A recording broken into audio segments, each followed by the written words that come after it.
Well, I'm standing in one of the most dangerous places in my entire town. Where am I at? A gun-free zone.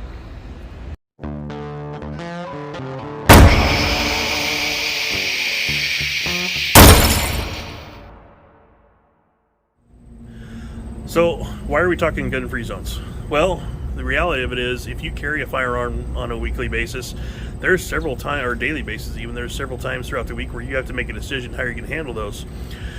Just for example, this is kind of a trifecta of different types of gun-free zones.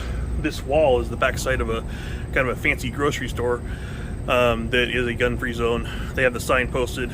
In my state where I live, that actually carries the weight of law, so you can be prosecuted if you break that. About 100 yards that way, there is a federal or a government-run building that is absolutely a gun-free zone. In fact, there's several times a year I see the local SWAT team running drills over there. And then, without telling you where I work, in the middle of these two, where I work is not necessarily a gun-free zone. However, as an employee, you're not allowed to carry any firearms or any weapons of any sort. So just within a 100-yard radius, there's choices I have to make on a fairly regular basis every week. So let's go back to the house and we'll talk more about it. Hey everybody, obviously we are back home, a little bit safer, no gun-free zones here. I'm kind of making light of it, but here's why I wanted to make this video. It's actually something I've been thinking about for several months now.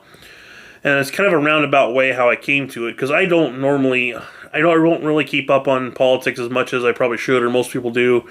I try to keep that stuff off the channel because it's really not my forte, to be honest with you. Other people do it way better. That being said, this is, again, it's a roundabout way to look at it, but at the beginning of the summer, I started looking for things to do with the kiddo so we could get out of the house and enjoy life and just have fun. The problem I was having is, whether the government wants to admit it or not, we are in the middle of a recession. They're not going to admit that because they're coming up on midterm elections. However, cost of everything has gone up. I don't know about you, if you guys really paid attention. I'm sure you have, but my weekly grocery bill has doubled for the same amount of groceries that I normally spend. My monthly expenditure for fuel for the car has doubled. Heck, sometimes some places you guys live, it might have even tripled. And when I did the math, my income has taken a hit of somewhere in the area of $400 a month for the same amount of fuel, same amount of groceries I've always purchased since January. That there's no way to sugarcoat it. It's cut into my discretionary income.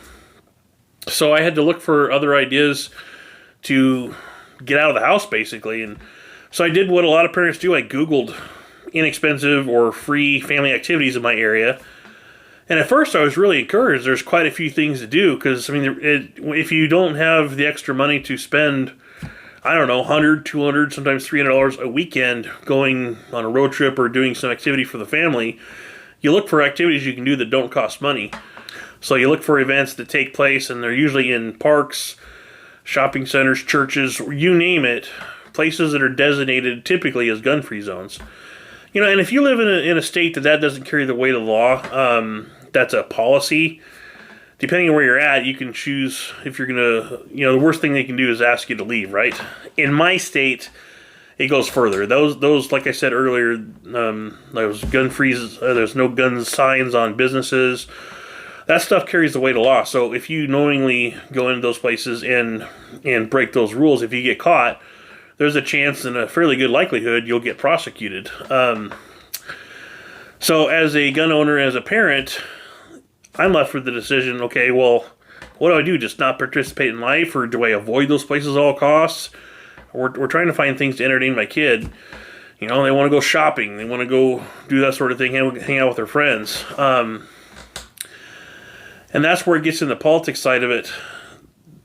This year, worse than any year I can remember, they're pushing for all these anti-gun policies, whether it's trying to ban certain types of weapons or whatever, but there's a lot of groups that are also calling for more and more gun-free zones. And so, in my opinion, there's two types of people that are pushing for these gun-free zones.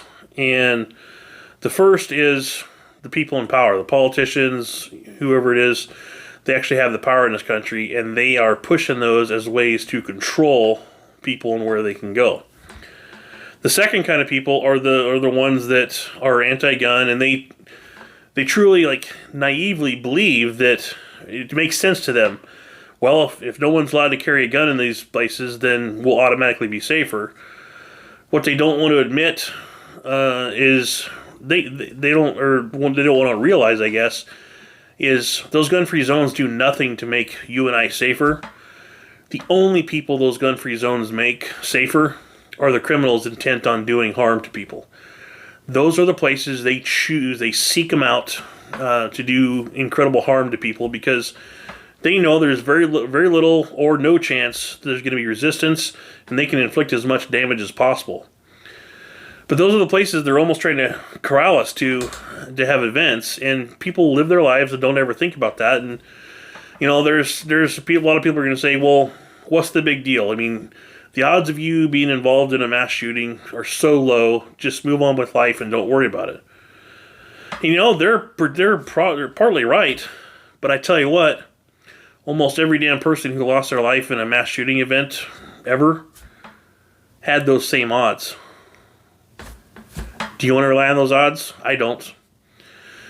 So, I guess kind of a long rant, but the point of this video is to get you thinking, and especially with elections coming up, I would just encourage you to, if you find people in your area pushing for legislation that involves gun-free zones or more gun control, make yourself known. Make yourself, quite honestly, a pain in the ass to your senator, to your congressperson, your representative, whoever it is.